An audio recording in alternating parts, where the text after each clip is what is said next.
இந்திய கட்சிகளாக இருக்கிற பாரதிய ஜனதா, அது காங்கிரஸ், கர்நாடகா என்று வருகிற போது அது அந்த மாநில கட்சியாக மாறிவிடும். அங்கே இந்திய இறையாண்மை கிடையாது, ஒருமைப்பாடும் கிடையாது, ஒற்றுமை கிடையாது, ஒரு கர்மமும் கிடையாது. கன்னட மக்களின் நலனையே பேசும்.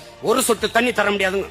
ஒரு சொட்டு தண்ணீர் தமிழ்நாட்டுக்கு கிடையாது, தமிழர்களுக்கு கிடையாதுன்னு சொல்ற அவர்கள் ஒரு யூனிட் மின்சாரம் கூட தமிழ்நாட்டிலிருந்து எனக்கு வேண்டாம் என்று சொன்னீர்கள் என்றால் நீங்கள் உண்மையிலே நல்ல ரோசம் உள்ளவர்கள், மானம் உள்ளவர்கள் என்று கருதலாம். எங்களுக்கே தண்ணி இல்லை என்று சொல்கிறார்கள். அப்ப எங்களுக்கே மின்சாரம் இல்லை. பல மணி நேரங்கள் இருளில் கிடந்து கொண்டு தண்ணி தர மறுக்கிற உங்களுக்கு வெளிச்சத்தை தருகிற மக்கள் தமிழ் மக்கள். 36 ஏக்கர் 26 ஏக்கர்ல என்னுடைய விளைநிலங்களை பறித்து நிலக்கரி எடுத்து அதிலிருந்து மின்சாரம் தயாரித்து எல்லா மாநிலங்களுக்கும் பிரித்து கொடுக்கிறது இந்திய ஒன்றிய அரசு. அப்படி ஏன் தண்ணீரை தர முடியல? ஒரே நாடு, ஒரே ரேஷன் கார்டு, ஒரே வரி, எல்லாம் ஒன்று.